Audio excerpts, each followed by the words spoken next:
ലോകമെമ്പാടുമുള്ള ഫുട്ബോൾ ആരാധകർ കാത്തിരിക്കുകയാണ്. ഇനി വെറും മണിക്കൂറുകൾ മാത്രമാണ് 2026 വേൾഡ് കപ്പിനായി നമുക്ക് മുന്നിലുള്ളത്. ഇത്തവണ ആരായിരിക്കും ലോക ചാമ്പ്യന്മാർ? ഫുട്ബോൾ ലോകം ആകാംക്ഷയോടെ കാത്തിരിക്കുകയാണ്. മത്സരങ്ങൾ ജൂൺ 12-ാം തീയതിയാണ് ഇന്ത്യൻ സമയം തുടങ്ങുന്നത്. നിലവിൽ ഇത്തവണ ആരായിരിക്കും ലോക ചാമ്പ്യന്മാർ? നിങ്ങളുടെ ഒപ്പീനിയൻ എന്താണ്? വേൾഡ് കപ്പിൽ ഏറ്റവും ത്രില്ലടിപ്പിക്കുന്ന പോരാട്ടം ഏതായിരിക്കും? എല്ലാം ലോകം കാത്തിരിക്കുകയാണ്. നിലവിൽ മത്സരങ്ങളെല്ലാം നമുക്ക് ലൈവായി തന്നെ കാണാൻ സാധിക്കും. നിലവിൽ ഇന്ത്യയിൽ തത്സമയ സംപ്രേഷണം ഏറ്റെടുത്തിരിക്കുന്നത് സീ എൻ്റർടൈൻമെൻ്റ് ആണ്. അവരുടെ ചാനലുകളും അവർ പ്രഖ്യാപിച്ചു കഴിഞ്ഞിരുന്നു. അതിനെക്കുറിച്ചുള്ള വീഡിയോകൾ നമ്മൾ ഈ ചാനലിൽ തന്നെ ഒരുപാട് തവണ ചെയ്തിട്ടുണ്ട്. എന്നാൽ മലയാളി ആരാധകർക്ക് ഏറെ സന്തോഷകരമായ റിപ്പോർട്ടാണ് നിലവിൽ പുറത്തു വരുന്നത്.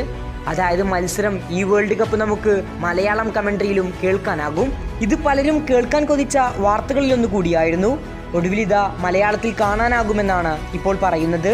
ഓരോ ചാനലുകളുടെ നമ്പറുകളും നിലവിൽ പുറത്തു വന്നിട്ടുണ്ട്. നമുക്ക് ഫിഫ വേൾഡ് കപ്പ് മലയാളത്തിൽ കാണാനുള്ള ചാനൽ നമ്പറുകൾ നോക്കാം. മലയാളികൾക്ക് മത്സരം മലയാളത്തിൽ കാണാൻ സീ കേരളം എന്ന ചാനലാണ് സീ എൻ്റർടൈൻമെൻറ്റ് അവതരിപ്പിച്ചിട്ടുള്ളത്. കേരള വിഷൻ ഡിജിറ്റൽ ടിവിയിൽ ചാനൽ നമ്പർ 4-ലായിരിക്കും മലയാളം. എയർടെൽ ഡിജിറ്റൽ ടിവിയിൽ ചാനൽ നമ്പർ 832-ൽ. ഡെൻ DTHൽ സീ കേരളം എന്ന ചാനലുള്ളത് ചാനൽ നമ്പർ 11-ലാണ്. സൺ ഡയറക്റ്റിൽ ചാനൽ നമ്പർ 209-ലാണ് സീ കേരളം ഉള്ളത്. ഏഷ്യാനെറ്റ് കേബിൾ ആൻഡ് ഡിജിറ്റൽ ടിവിയിൽ 107 ചാനൽ നമ്പർ. ടാറ്റ പ്ലേയിൽ 1812-ലാണ് സീ കേരളം ചാനൽ അവതരിപ്പിച്ചിരിക്കുന്നത്.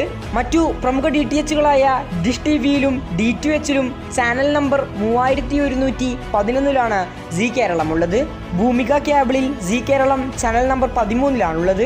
ഇതാണ് ഓരോ DTH കേബിളുകളിലെയും മത്സരം മലയാളത്തിൽ കാണാനുള്ള സീ കേരളം എന്ന ചാനലിൻ്റെ നമ്പറുകൾ. നിലവിൽ കമൻറ്റേറ്റർ ആരായിരിക്കുമെന്ന ചോദ്യവും ഉയരുന്നുണ്ട്. ഷൈജു ദാമോദരൻ ആവണമെന്ന പല കമൻറ്റുകളും നമ്മൾ കണ്ടു. പക്ഷേ ആരായിരിക്കുമെന്നതിനെക്കുറിച്ച് ഒഫീഷ്യൽ റിപ്പോർട്ടുകളൊന്നും ഇതുവരെ പുറത്തു വന്നിട്ടില്ല. കൂടുതൽ ഫുട്ബോൾ വാർത്തകൾക്കും വേൾഡ് കപ്പ് വിശേഷങ്ങൾക്കും വേണ്ടി ഇപ്പോൾ തന്നെ നമ്മുടെ ചാനൽ മറക്കാതെ സബ്സ്ക്രൈബ് ചെയ്യുക. ഫുട്ബോൾ ലോകത്തെ കൂടുതൽ വാർത്തകളും വിശേഷങ്ങളുമായി ഇനിയും കാണാം.